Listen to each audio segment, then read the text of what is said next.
morning, students. Here I am once more with your story Salvatore, lesson 1.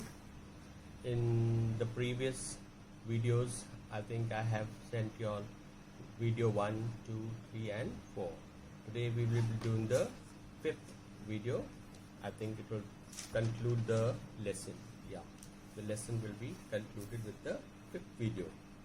So in the last video that you all had received, we were at the point where Salvatore was not forced but advised to get married to Assunta, a lady he did not much fancy, and although she had a good heart, a beautiful loving heart, she was not all that attractive, and because of that Salvatore did not have that love or that feeling of love for this particular lady, but nevertheless they did get married. Okay, so I'll just continue from there, the last part. But she had a good heart. Here the author is saying that even though she was not attractive, not beautiful, she did have a good heart, and she was no fool, and she was not a fool. She was a good-natured woman, a good personality. I used to be amused by the little smile of devotion that she gave her husband when he was being very masculine and masterful. Out here is the narrator who is telling the story, and he says after they got married, whenever Salvatore tried to show his manliness, his masculine power, she knew his fault. Being a patient of rheumatism, he had his limitations, and he could do a limited amount of strenuous work, and whenever he tried to do it, she would smile, because she knew that although he has the limitation, he's still trying. So she had that appreciation for her husband. So, but she could not bear the girl who had thrown. And one more thing that Assunta had in her heart, she never ever displayed it, was the girl who ditched Salvatore, the girl who did not want to marry him because he now was a patient of rheumatism. She had a hatred for that girl. She believed, and she had it in her heart, that how could a girl on these grounds reject to marry Salvatore just because he was a patient of rheumatism? How could she have ever thought of ditching him, not marrying him? So she had that grudge, she had that hatred for her. Whenever they came face to face, whenever, she did not see eye to eye with her, because that flashback would come to her, and she would think in her mind, how could she have done such a thing? So, and notwithstanding Salvatore's smiling explosion, she had nothing but harsh words, and whenever she tried to talk it over with Salvatore being the man that he was, he would always pass it off. He would not try to, not elaborate, not bring this topic up ever, because he had no complaints against that first girl, no complaint whatsoever. He took it as his destiny, and he was just satisfied with whatever God had given him. Presently children were born, and as time passed, they had children. 2 boys, they were now very little. Okay, it was a hard enough life. The life of a boatman is a hard life. Salvatore, being a patient of rheumatism, found it very difficult to cope with this type of a life. All through the fishing season, towards evening, he set out in his boat with one of his brothers for the fishing ground. So they have particular spots in the sea where they go fishing. Fishing is done all night. Morning they pull their catch, and they get it sold off in the market. So in the night he would take one of his brothers, go to the fishing grounds. As fishing is just luck, whatever they would catch, they would come back. It was a long pull of 6 or 7 miles, coming back with all the catch. It was a journey around 6 to 7 miles of the sea, and he spent the night catching the profitable cuttlefish. One particular fish that they would go to catch is the cuttlefish. It's a fish that has a type of a shell on it. Okay. Then there was the long row back in order to sell the catch in time for it to go on the early boat to Naples. Then they would come back and they have like these mandis, sabji mandi and all you have, like that also. There's these mandis, wholesale market for fishing also, and then they would come back, whichever price they were given, the best price, they would sell it.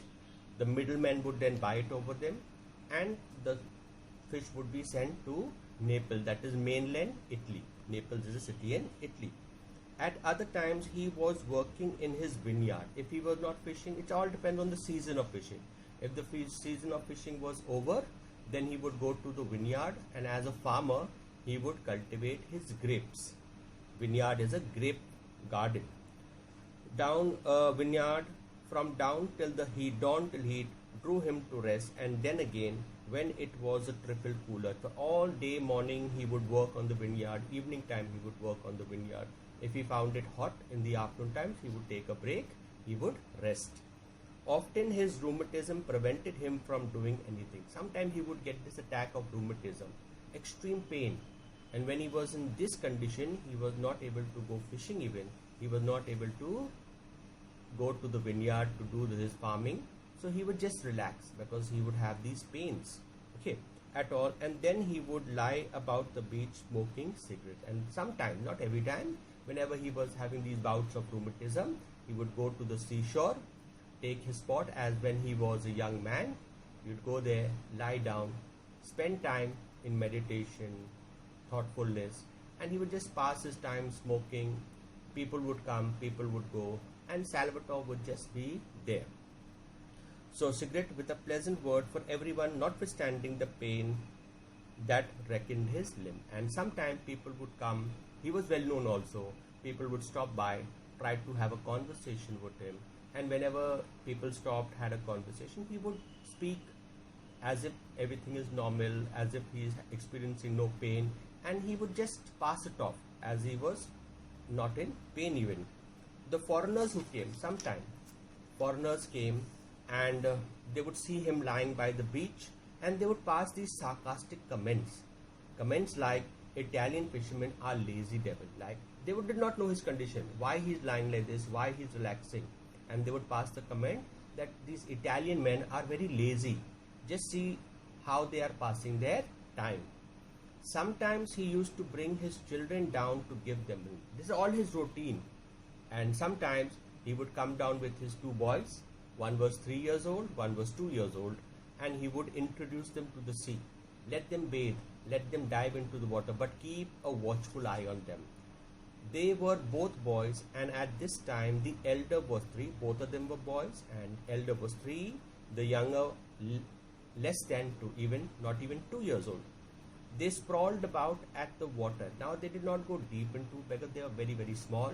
Just at the corner of the sea, they would dive, play about, so that they were not taken deep into the sea. About at the water's edge, stark naked means completely. Now 2-3 years old children, what to put on clothes to them, so without clothes only, they would be playing in the water. Salvatore, standing on a rock, would dip them in the water. Sometimes he would introduce them to the sea, try to teach them how to swim. He would be there, throw them in the sea, let them fend for themselves. The elder one bore it with stoicism, but the baby screamed. The elder boy, being 3, he would take it in his stride. He would try to move his hands, try to learn the art of swimming, but the smaller one was so timid. He would cry out, yell out. Salvatore would laugh at it. Okay. Baby screamed lustily. Salvatore had enormous hands. Enormous is huge hands. Very rough hands, because the work he did of a fisherman to pull the lines, pull the rope. Pulling rope every day of your life. You can imagine what hands he had. So enormous hands like legs of mutton. His hands are compared to the legs of mutton or the goat. Coarse is rough and tough, hard from constant toil. Constant toil is continuous work. Either the work of a fisherman or the work of a farmer. But when he bathed his children, but here the author is saying, but Salvatore was so gentle. When he would bathe his children, his hand would be as soft as cheese. Softly, delicately, he would control that rough hands, and he would act with utmost delicacy to serve his children. So legs of mutton यहाँ पे bathed his children, holding them so tenderly, drying them with delicate care. Upon my word, they were like flowers. He treated them delicate like flowers. He would seat the naked baby on the smaller boy. He would put on his hands. He had huge hands, and he would just lift him up like this in front of him. Smile at the infant that he has in his hand, and hold him up, laughing a little at his smallness, at the size of his son, and his laugh was like the laughter of an angel. Salvatore would smile and laugh like an angel. His eyes then were as candid as his child, and he had that childish expression in his eyes, playing with his own children. And he would look at his child, and he would have that childish laugh on his face. This is the story. Out here is the narrator.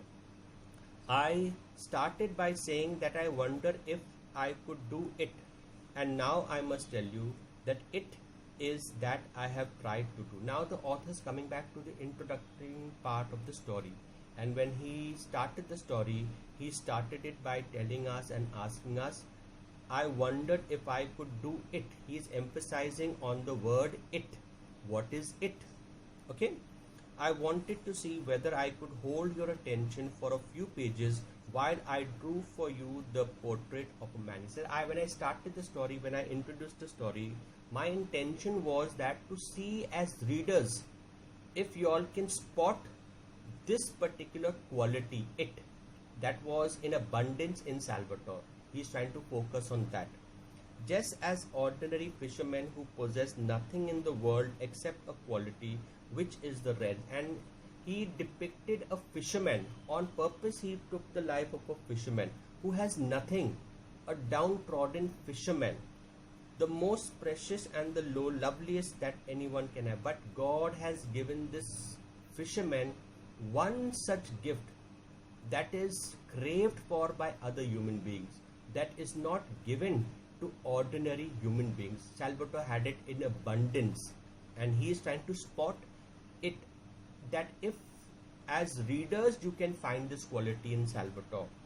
Heaven only knows why he should so strongly and unexpectedly have possessed it. And he says only God knows why God has given him such a quality and not given it to us.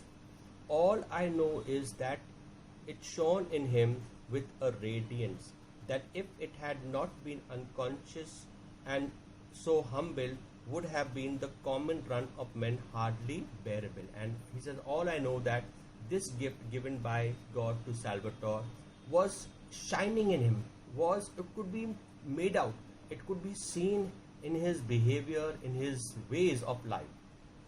And even now, I guess you all have not yet guessed the it that was possessed by Salvatore. And in case you have not guessed, now the author says, in case as readers, as students, if you all have not yet guessed it, that it is the quality of goodness.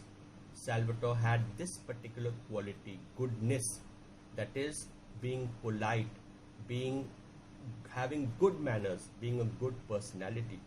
I will tell you, goodness, just good, and God gave him this quality of goodness.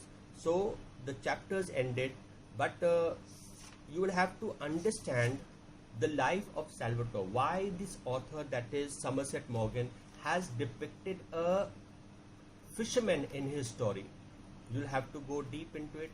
If you'll have your workbooks, you can take it out, try to do the summary, the critical appreciation. The next class that we have, the next class, whenever it is, I will be sending you all some question and answers. We will be trying to solve those question and answers. I will see if it is going to be like as simple as 10. Don't take it as simple as class 10. Class 10, the process was different.